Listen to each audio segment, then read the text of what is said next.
A goteira batia ritmada no chão de terra batida. Um som que parecia contar o tempo que Aninha já não tinha mais. Naquela noite, o céu de Minas parecia ter desabado. O vento assobiava pelas frestas da janela de madeira velha, trazendo um frio que entrava até nos ossos. Ela apertou o chale de lã rala contra o peito, sentindo o estômago roncar. Fazia 2 dias que a última caneca de fubá tinha acabado. Sozinha naquela imensidão de barro e mato, Aninha olhou para o céu através de um buraco nas telhas e com a voz baixinha mas firme disse: "Seja o que Deus quiser, Ele sabe da minha lida."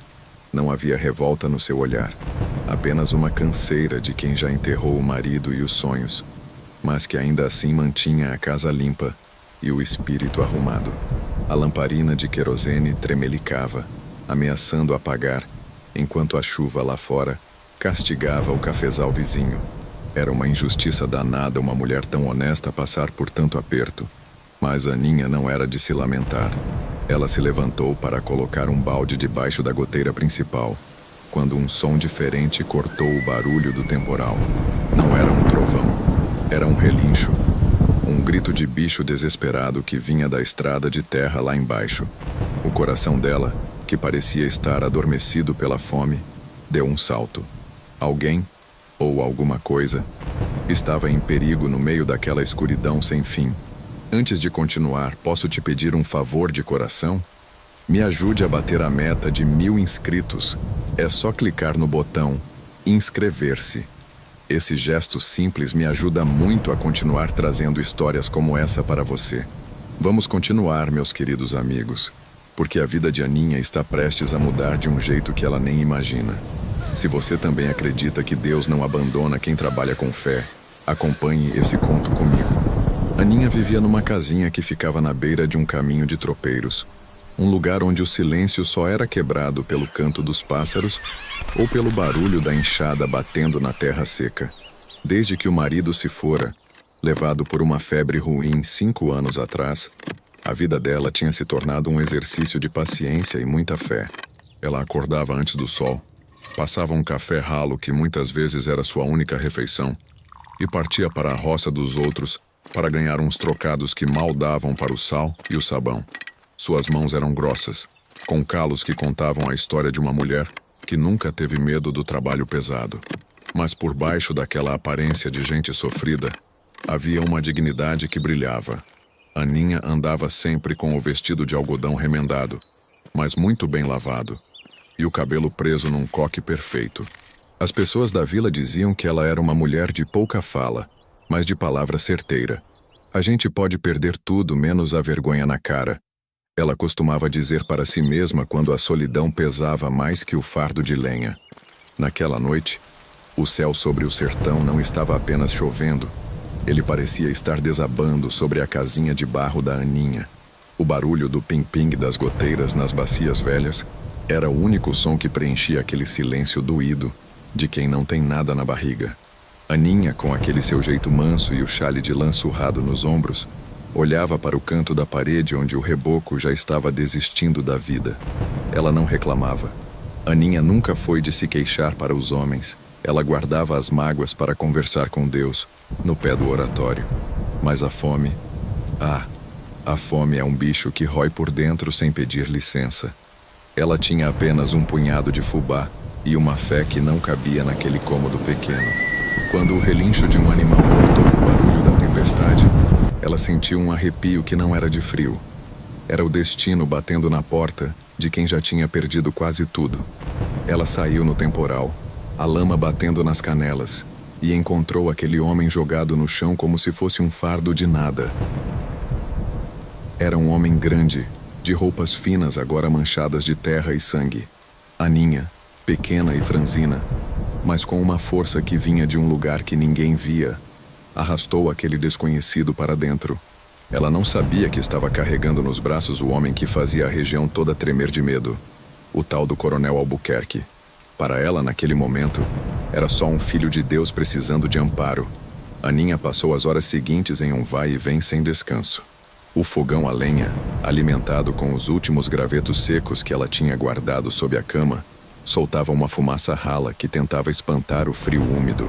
Ela esquentou água, rasgou um lençol limpo, um dos poucos que ainda restavam de seu enxoval de casada, e começou a limpar os ferimentos daquele homem. Ele ardia em febre.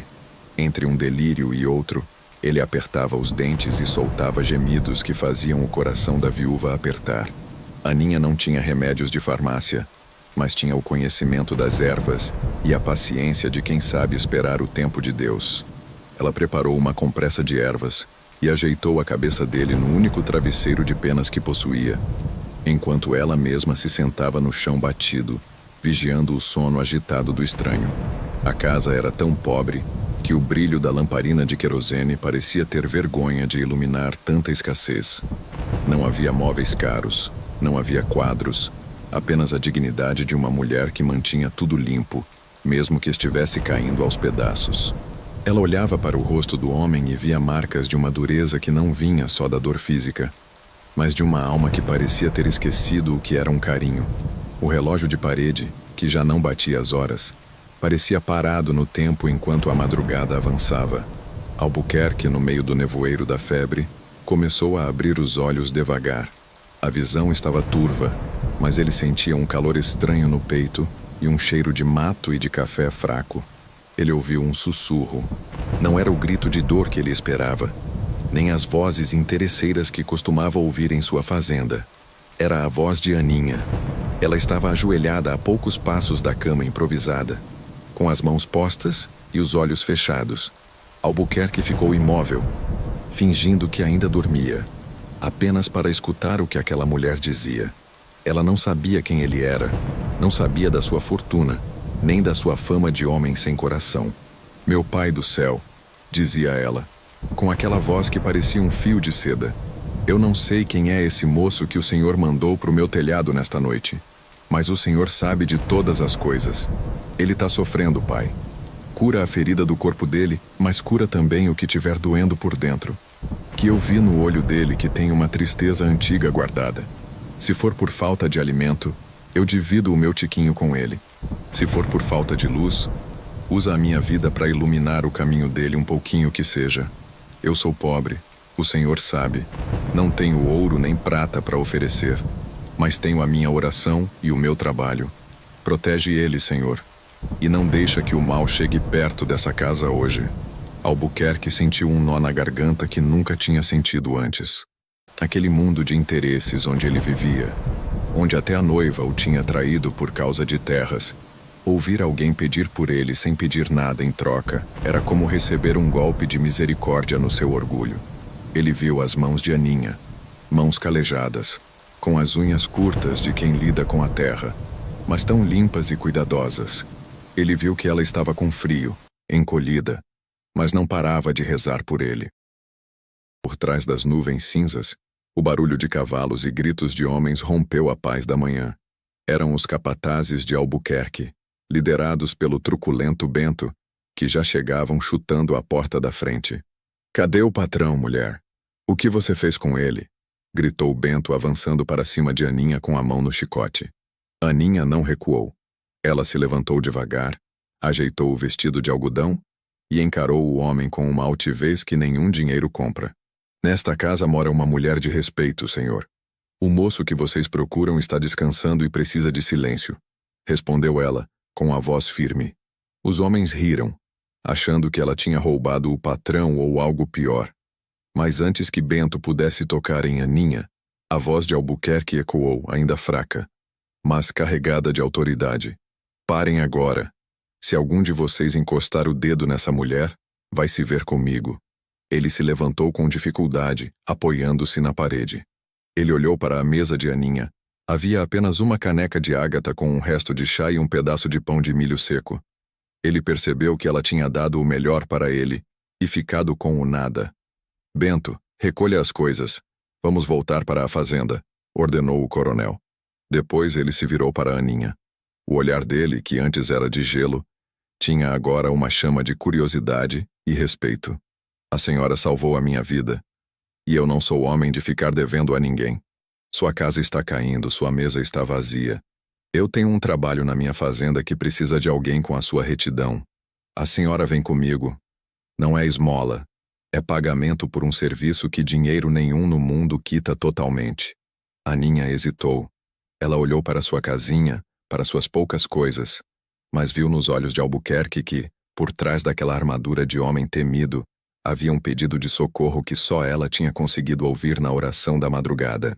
Ela apenas assentiu, pegou sua trouxa de roupas e saiu com a cabeça erguida, deixando para trás a miséria, mas levando consigo a mesma dignidade com que enfrentou a tempestade. A vida na fazenda das Gameleiras era muito diferente de tudo o que Aninha já tinha visto. Enquanto sua casinha de barro parecia um suspiro cansado no meio do mato, aquele casarão de paredes brancas e janelas de madeira nobre impunha respeito a qualquer um que se aproximasse. O sol mal apontava no horizonte, tingindo o céu de um laranja vivo, e Aninha já estava de pé. Ela não era mulher de esperar o dia vir cobrar o tempo. Ela o ganhava no esforço. Com seu vestido de chita bem lavado, embora gasto nos cotovelos, e um avental branco que ela fazia questão de manter impecável, ela caminhava pelos corredores com uma leveza que contrastava com a força de suas mãos calejadas. Albuquerque, ainda se recuperando do ferimento, observava-a de longe, sentado em sua poltrona de couro na varanda. Ele era um homem que não acreditava em ninguém. Para ele, a bondade era sempre um disfarce para alguma intenção ruim. E aquela viúva, com seu silêncio e sua dedicação, o incomodava. Ninguém é tão bom assim por nada, ele pensava, enquanto sentia a pontada da ferida que Aninha ajudara a fechar. Ele precisava saber quem era aquela mulher de verdade. Se ela era apenas mais uma interessada em sua fortuna, ou se a alma dela era tão limpa quanto o olhar que ela carregava. Naquela tarde, Albuquerque decidiu que era hora de tirar a prova. Ele chamou Aninha para limpar o escritório, um cômodo onde ele guardava seus livros de couro e suas contas da fazenda. Antes de ela entrar, ele propositalmente deixou um saquinho de camurça sobre uma mesa lateral, ligeiramente aberto, deixando à mostra 3 moedas de ouro reluzentes. Era dinheiro suficiente para comprar uma junta de bois ou reformar a casa inteira daquela viúva 10 vezes. Ele saiu do quarto e ficou em um canto estratégico do corredor, onde podia observar o reflexo pelo espelho da sala de jantar. Ele queria ver o momento em que a necessidade venceria a honestidade. Ele esperava o brilho da cobiça nos olhos dela, o gesto rápido de esconder o tesouro no bolso do avental. Afinal, era assim que o mundo funcionava em sua cabeça endurecida pela traição do passado. Mas Aninha entrou no escritório como quem entra em um santuário de trabalho. Ela começou a tirar o pó dos livros com um cuidado quase materno, movendo cada objeto com respeito. Quando seus olhos finalmente pousaram sobre o saquinho de ouro, ela parou por um segundo. Albuquerque prendeu a respiração. Lá vem, pensou ele, apertando os punhos. Aninha não correu para o dinheiro. Ela não olhou para os lados para ver se estava sendo vigiada. Ela simplesmente caminhou até a mesa, fechou o cordão do saquinho de camurça com um nó firme e o segurou na palma da mão. Com o rosto sereno e a postura ereta, como uma verdadeira dama do campo que conhece seu valor, ela saiu do escritório e procurou por Albuquerque. Ao encontrá-lo na varanda, ela estendeu a mão com o saquinho. O senhor esqueceu isso em cima da mesa de livros, Sr. Albuquerque. É coisa de valor, e as janelas estavam abertas. O vento ou um descuido podiam fazer mal, ela disse com a voz mansa, mas firme. Não havia sombra de hesitação em suas palavras. Albuquerque olhou para o ouro e depois para o rosto dela. Ele tentou encontrar um sinal de arrependimento, um tique nervoso, qualquer coisa que indicasse que ela queria ter ficado com as moedas. Mas tudo o que encontrou foi a dignidade de uma mulher que sabia que a honra não tem preço e que a pobreza nunca foi desculpa para a falta de caráter. Você sabe o que tem aqui dentro, Aninha? Ele perguntou com a voz grossa, tentando intimidá-la. Ela sustentou o olhar dele, algo que poucos homens na região tinham coragem de fazer. Sei que é do Senhor, e isso basta para eu saber que não é meu, respondeu ela de forma simples. Albuquerque sentiu um aperto estranho no peito, um calor que não era da febre. Ele percebeu que, por trás daquelas roupas humildes, batia um coração que ele não conseguia comprar nem com todas as terras que possuía. Ele pegou o saquinho, mas não agradeceu de imediato. Sua dureza ainda lutava contra a admiração que crescia. Pode voltar ao serviço, ele ordenou, mas seus olhos a acompanharam enquanto ela se afastava. Naquela noite, pela primeira vez em anos, Albuquerque não pensou na noiva que o traiu ou nos negócios da fazenda. Ele pensou em como a luz de um candeeiro velho, como a vida de Aninha, conseguia iluminar um canto que ele achava que estaria para sempre na escuridão. A honestidade dela era um insulto à sua descrença. E ele, o senhor de tudo, sentia-se estranhamente pequeno diante daquela viúva que não possuía nada além da própria palavra. Aninha, por sua vez, voltou para a cozinha e continuou seu trabalho. Para ela, não houve teste, apenas a vida como ela deve ser vivida diante de Deus. Ela sentia o peso da desconfiança dele, mas não guardava mágoa. Sabia que homens como Albuquerque eram como árvores que cresceram tortas por causa do vento forte. Precisavam de tempo e de um pouco de sombra para se endireitarem. Enquanto mexia a panela de ferro, ela fazia uma oração silenciosa, pedindo que a fartura daquela casa também trouxesse paz para o coração do dono dela. Ela não queria o ouro dele. Ela queria apenas a paz de dormir com a consciência limpa, sabendo que, mesmo na maior das precisões, ela nunca deixou de ser a Aninha que seu pai ensinou a ser. A noite caiu sobre a fazenda das gameleiras, e enquanto os grilos cantavam lá fora, um novo capítulo começava a ser escrito, não com tinta, mas com o respeito que nasce onde a verdade se encontra com a dor. Você já sentiu que alguém estava duvidando do seu valor ou da sua honestidade, mesmo quando você estava dando o seu melhor? Assim como Aninha, muitas vezes somos testados pelo mundo, mas a nossa resposta mais bonita é manter a cabeça erguida e o coração limpo. Essa história está apenas começando e as lições de Aninha ainda vão tocar em muitas feridas do passado do Sr. Albuquerque. Se você gosta de histórias de superação e valores que não se apagam, deixe um comentário dizendo o que achou da atitude da nossa Aninha e acompanhe os próximos passos dessa caminhada. A tarde caía sobre a Fazenda das Flores, pintando o céu com tons de brasa e ouro, quando o barulho de cascos de cavalo batendo forte no chão de terra interrompeu o silêncio do curral. Aninha, que estava na cozinha batendo o pano de prato para espantar a poeira, sentiu um aperto no peito. Um aviso que só quem já passou por muito aperto na vida conhece. Olhando pelo canto da janela, ela viu um homem montado num bicho escuro, com o rosto marcado pelo sol e um olhar que exalava maldade. Era o Coronel Firmino, um antigo inimigo de Albuquerque, conhecido por ser homem de pouca conversa e muita violência. Ele veio cobrando dívidas de sangue e terras, aproveitando que os boatos diziam que o dono daquelas terras ainda estava fraco e acamado. O medo tentou subir pela garganta de Aninha, mas ela respirou fundo, ajeitou o avental de algodão limpo e sentiu que naquela hora sua fé teria que ser maior do que qualquer valentia de homem armado. Ela viu Albuquerque tentar se levantar da cadeira de balanço na varanda, cambaleando pela fraqueza da ferida que ainda não tinha fechado direito.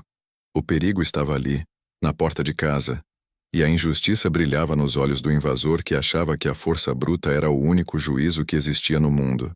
Se você gosta de histórias onde a coragem de uma mulher simples enfrenta a prepotência dos poderosos, não deixe de acompanhar este desfecho. Deixe seu comentário dizendo o que achou da força de Aninha e siga para não perder nenhum conto que toca o coração.